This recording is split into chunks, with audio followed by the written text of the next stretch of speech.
വയനാട് കള്ളാടി മേപ്പാടി ഇരട്ടത്തുരങ്ക പദ്ധതി പ്രദേശത്തുണ്ടായ ദുരന്തത്തിന്റെ ഞെട്ടൽ വിട്ടുമാറിയിട്ടില്ല.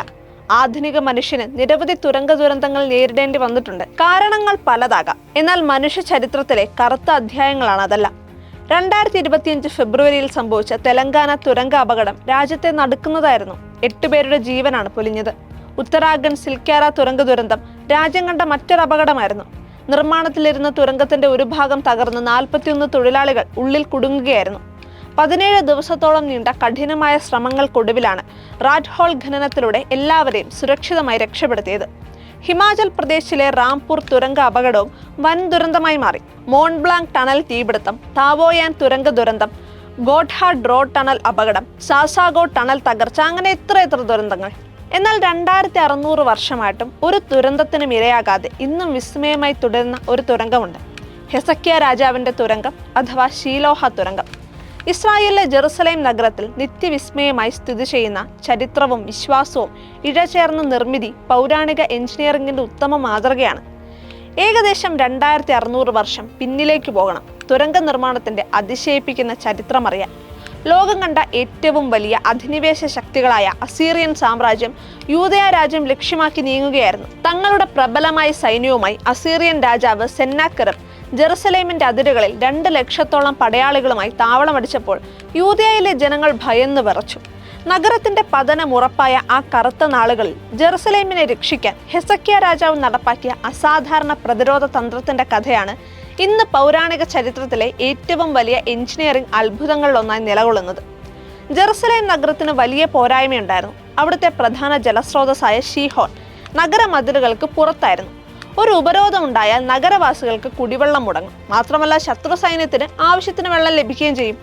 ഈ പ്രതിസന്ധി മറികടക്കാൻ ഹെസക്കിയ ശക്തമായൊരു തീരുമാനമെടുത്തു. ഉറവയിൽ നിന്നുള്ള വെള്ളം നഗരത്തിനുള്ളിലേക്ക് തിരിച്ചുവിടുക.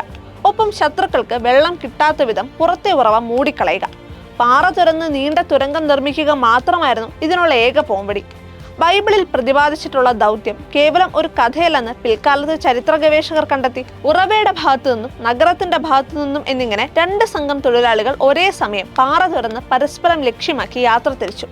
കിലോമീറ്ററുകളോളം പരന്നു കിടക്കുന്ന കഠിനമായ പാറയ്ക്കുള്ളിലൂടെ യാതൊരുവിധ ആധുനിക ഉപകരണങ്ങളോ കോമ്പസോ ഇല്ലാതിരുന്ന ആ കാലത്ത് ഈ 2 സംഘങ്ങളും കൃത്യമായി തുരങ്കത്തിന്റെ മധ്യഭാഗത്ത് എങ്ങനെ കണ്ടുമുട്ടിയെന്നത് ഇന്നും ശാസ്ത്രലോകത്തിന് മുൻപിൽ നിഗൂഢതയായി തുടരുന്നു. നൂറ്റാണ്ടുകളോളം വിസ്മൃതിയിൽ ആണ്ടുപോയ തുരങ്കം 1838 അമേരിക്കൻ ഗവേഷകനായ എഡ്വേർഡ് റോബിൻസൺ കണ്ടെത്തുന്നത്. തുടർന്നുള്ള പഠനങ്ങൾ ശാസ്ത്രജ്ഞരെ അക്ഷരാർത്ഥത്തിൽ ഞെട്ടിച്ചു കളഞ്ഞു. കഠിനമായ പാറ തുറന്ന് നിർമ്മിച്ച തുരങ്കത്തിന് ഏകദേശം 534 മീറ്റർ നീളമുണ്ട്. ഈ ചരിത്ര വിസ്മയത്തിന് പിന്നിൽ നിരവധി നിഗൂഢതകളുമുണ്ട്. ഒന്നാമതായി, കാറ്റോ വെളിച്ചമോ കടക്കാത്ത ഈ മലയ്ക്കുള്ളിൽ 150 അടി താഴെ തൊഴിലാളികൾക്കും അവരുടെ വിളക്കുകൾക്കും ആവശ്യമായ ഓക്സിജൻ എങ്ങനെ ലഭിച്ചു? രണ്ടാമതായി, ഈ തുരങ്കത്തിന്റെ തുടക്കം മുതൽ ഒടുക്കം വരെയുള്ള ഉയര വ്യത്യാസം കേവലം 1 അടി മാത്രമാണ്.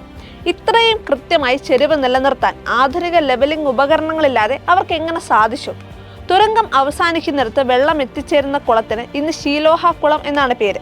ഇതുതന്നെയാണോ പുതിയ നിയമത്തിൽ പറയുന്ന ഷീലോഹ കുളം എന്ന സംശയവുമുണ്ട്. തുരങ്കത്തിന്റെ ഭിത്തിയിൽ നിന്ന് കണ്ടെത്തിയ ഷീലോഹ ലിഖിതം പുരാതന ഹീബ്രു ഭാഷയിലെ ഏറ്റവും പ്രധാനപ്പെട്ട തെളിവുകളിൽ ഒന്നാണ്. തുരങ്കം പൂർത്തിയായ നിമിഷത്തിലെ തൊഴിലാളികളുടെ ആഹ്ലാദം ഈ ശിലാരേഖയിൽ വ്യക്തമായി വിവരിച്ചിരിക്കുന്നു. പാറ തുറക്കുന്നവർ പരസ്പരം ആയുധങ്ങൾ കൊണ്ട് വെട്ടിക്കൊണ്ടിരുന്നു.